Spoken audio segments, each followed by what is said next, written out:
Nous avons travaillé sur le projet de la station d'épuration de Saint-Flour dans une équipe de maîtrise d'œuvre en co-traitance avec le bureau d'études GLS. Alors le projet est très ambitieux parce que c'est un projet qui concerne la ville des Saint-Flour, mais également un territoire un peu plus large, compte tenu qu'il était nécessaire de traiter les effluents issus des matières de vidange et des curages de réseau.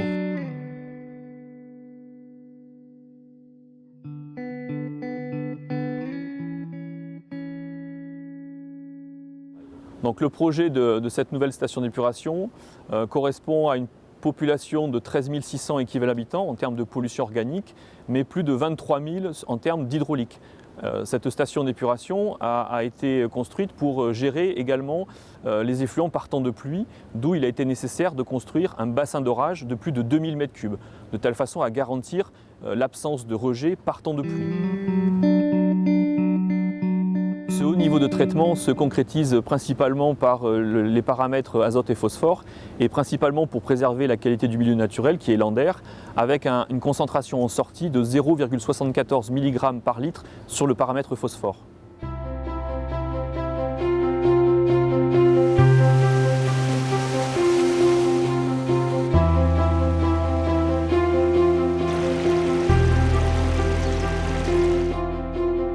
La SOR a répondu à cet appel d'offres lancé par le cabinet Sudinfra et par la collectivité de Saint-Flour pour la construction de cette unité de traitement des eaux. Donc pour ce faire, nous nous sommes attachés à monter un groupement d'entreprises de compétences complémentaires avec la société NGE pour le génie civil, l'entreprise Marquet, une entreprise locale pour toute la partie terrassement VRD et l'architecte Train Loda pour nous aider dans la conception du bâtiment. Les contraintes de ce projet ont été particulièrement d'ordre spatial, à savoir que le terrain ici est très exigu, à flanc de colline comme vous pouvez le voir, qui a nécessité aussi bien en phase chantier que pour la protection des ouvrages à suivre, nécessite donc un enrochement. D'autres problématiques ont été la continuité de service. Il faut savoir que l'on a construit cette unité neuve sur ce site et une fois mise en route, nous avons dû démolir l'ancienne station d'épuration tout en assurant la continuité de service, ce qui était un point très tendu. Une des autres contraintes qui fait que tout le process est dans un bâtiment est le climat. Ici, vous avez de la neige en hiver, un froid soutenu, ce qui fait que l'ensemble des équipements de process doivent être dans un bâtiment.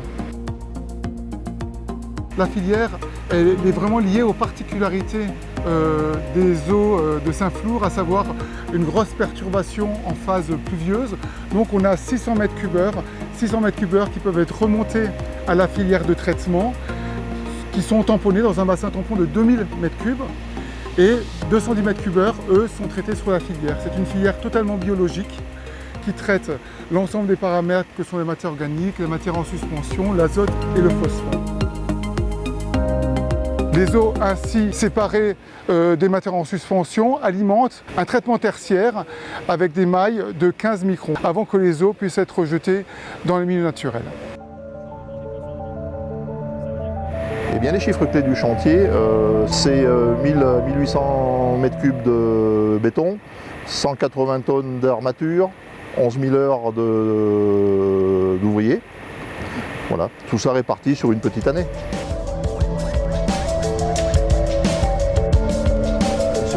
Sur cette installation-là, on a un bassin d'orage. Le bassin d'orage, c'est toute la zone, on va dire, couronne, couverte, que vous avez autour du bassin d'aération. Cette zone-là, cet ouvrage-là, à l'origine était prévu sous une forme rectangulaire, mais en sous-sol au niveau du bâtiment d'exploitation. Et pour des raisons de planning et de coût, on l'a positionné ici de façon à commencer le bâtiment d'exploitation et de pré-traitement suffisamment tôt pour permettre aux équipes de SOR de faire le montage des équipements qui prennent beaucoup plus de temps que sur ces bassins, on va dire, assez simples.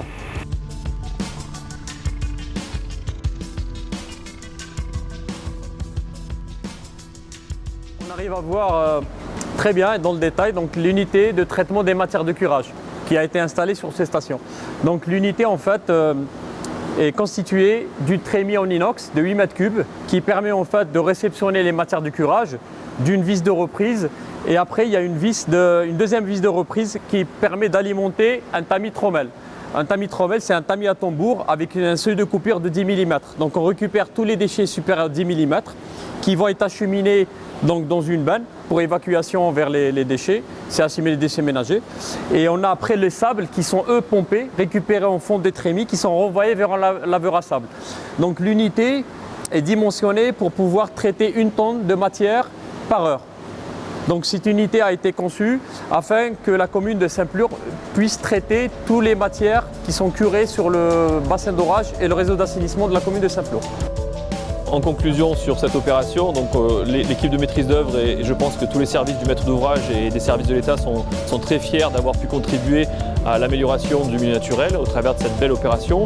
Féliciter surtout les entreprises de travaux et notamment les agents, les ouvriers qui ont travaillé dans des conditions parfois difficiles et surtout féliciter et une grande satisfaction dans le travail de construction et de collaboration de l'ensemble des partenaires de cette belle opération et une fierté d'avoir contribué à l'amélioration du milieu naturel.